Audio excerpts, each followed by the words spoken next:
That'd be guys here for Nanatsu No Taizai Chapter 178 titled Dark Britannia. And this is a very low-key chapter this week. We didn't really, not very much talk about this chapter. We got the time skip that I actually thought we were going to get last chapter. Though I expected a longer time skip. One got about a month. So I'm going to talk about that later on in my discussion. I'm going to think it's probably more to the time skip than we already have. But pretty much we get the confirmation that everyone assumed the Ten Commandments pretty much took over the whole Britannia and the whole world Camelot. And we get a very dark tone that there's people there's no hope. People, thousands of souls have been dying. The Ten Commandments and feeding off all these souls. And then you go to the sense that there's even people fighting for the Ten Commandments because they're so scared that they have no other option to fight for them. And that's a really when you think about it, that's really dark and hopeless situation you're in, where it's just it's so demise and disasters that you have nothing else to do but cheer on and fight for the people who are pretty much gonna kill you at the end. Pretty much what happened in this chapter, we get to see two people fight against, what is it, Freeze the Flower Girl and the guy who's I get to be all magic, and they pretty much were fighting for the Ten Commandments, but they just knocked out those little soldiers. I don't know what to call them at this point. And then we get to see Fraudulent come in and pretty much oh, you're the Holy Knight, you thought you were missing, and then eat their souls and they're dead. So it's oh, they're not really important. So whatever.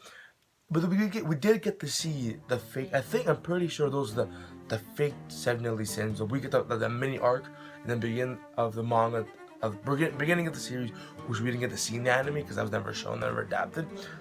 So that was pretty cool. I actually got to see that. I was actually really interested in seeing that. Anyways, something really cool I didn't really expecting. We got to see all the demon, the gray demons and the red demon, which I only it's one thing I didn't really think about. Oh, the Ten Commandments are back. The Ten Commandments, and no one to there's no one to fight against them, so they're gonna rule over. And I'm all right, the demon tribe.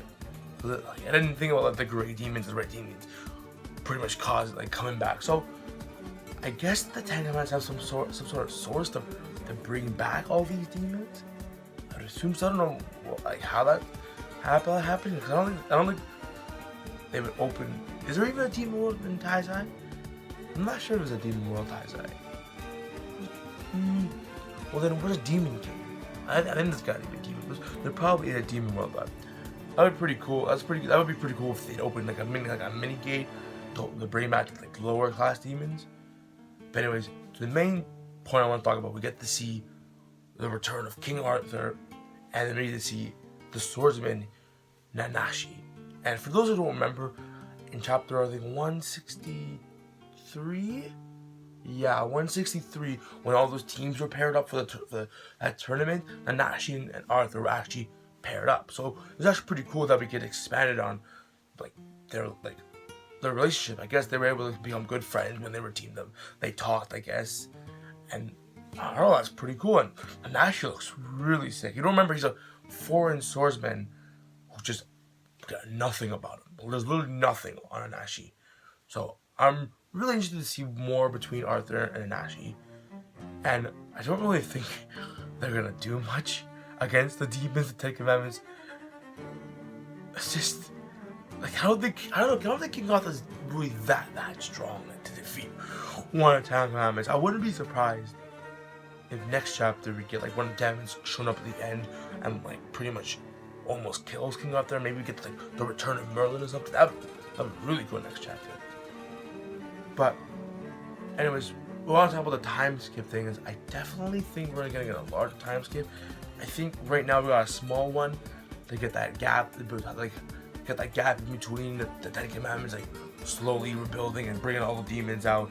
And now we get that scene where there's no hope, despair, and we see Arthur slice up one of the gray demons. And we see Nanashi use IO split water, which was really cool. I was yeah, I was really feeling that move.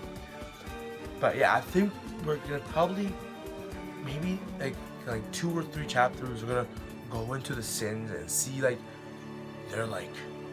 reaction or their moods like how they're feeling after Meliodas is dead. We're probably gonna get like a really like sad, depressing moment, and we're probably gonna build on maybe like him getting stronger, and maybe some little training, and then we're gonna get that bigger time skip, and we're gonna get that scene. I just really want to see, and maybe like 40-30 chapters or something, where like we get that full spread panel. We're gonna see all the sins ready to face commandments. That'd be really sick. One last thing before I say, Nanashi, the swordsman, his name Japanese means nameless. So again, that goes more into like him being like no history, no nothing. We know nothing about him. So maybe we get some stuff in Nanashi in next chapter or something like that. That'd be really interesting. Anyways, beside that, there wasn't really much to go on again in this chapter. There's a more of a transition chapter from a lot of good, sad, and whole chapters we got from before. Pretty much the Taizai world is changing, and we gotta get the sins and everybody that save the world, pretty much. Anyways, this has been the Epic, guys. See you next time for chapter 179, I believe, What I Can Do For You.